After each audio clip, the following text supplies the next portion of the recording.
গুরুজি এই তো আমি এখানে কাজ করছি, এরপর না হয় অন্য কোনো জায়গায় কাজ করব। কি কাজ করবে?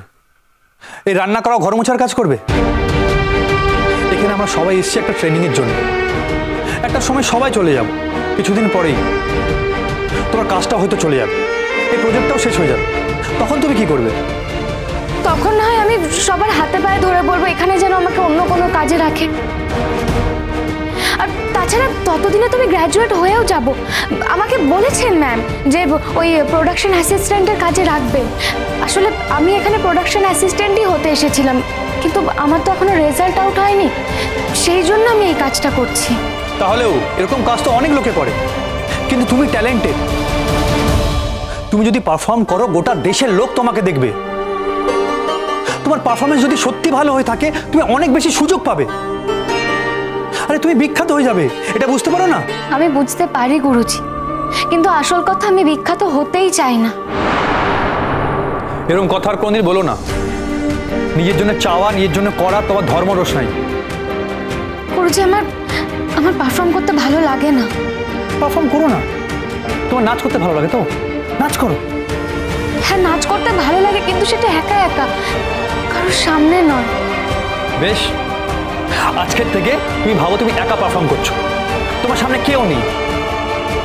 গুরুজি আপনি বোঝার চেষ্টা করুন, আমি প্রফেশনাল ডান্সার নই। আমি নাচতে জানি না। হ্যাঁ, আপনার হয়তো ওই দু একটা মুদ্রা দেখে মনে হয়েছে, সেই জন্য আপনি আমার কাছ থেকে এতটা এক্সপেক্ট করছেন, কিন্তু বিশ্বাস করুন আমি পারবো না। আমি কখনো নাচের ট্রেনিংই নিইনি। আমি ট্রেন ডান্সার নই। সেটা আমার উপর ছেড়ে দাও।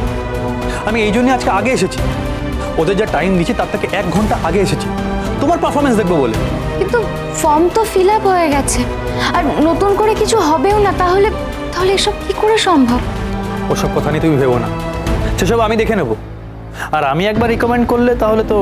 না গুরুজি প্লিজ, আমি আপনার কাছে রিকোয়েস্ট করছি, প্লিজ এরকম করবেন না। আমি চান্স পাই বা না পাই, ওরা আমাকে আর কাজে রাখবে না, আর ওই প্রোডাকশন অ্যাসিস্ট্যান্টের কাজটাও আমাকে দেবে না। আর ওদিকে যদি আমি কোয়ালিফাই না করতে পারি, তাহলে তো আমার একুল ওকুল দুকুলই যাবে, ওদিকে নাচও হবে না আর এদিকে চাকরিটাও যাবে। প্লিজ গুরুজি, আপনি প্লিজ এরকম করবেন না।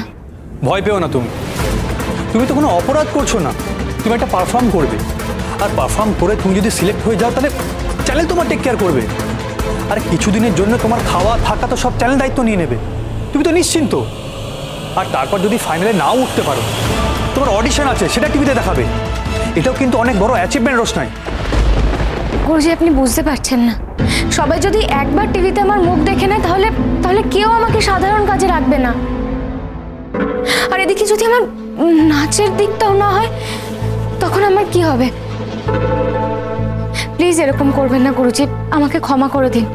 আসলে আমি আমার ভালোর জন্যই আপনাকে এত কিছু বলছি।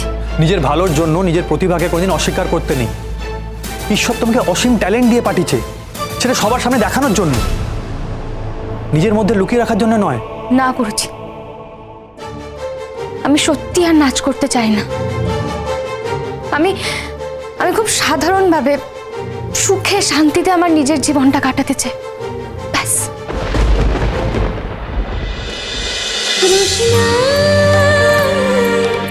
রোশনাই সোম থেকে রবি প্রতিদিন রাত 10টায় স্টার জলসায় ও ডিজনি প্লাস হটস্টারে।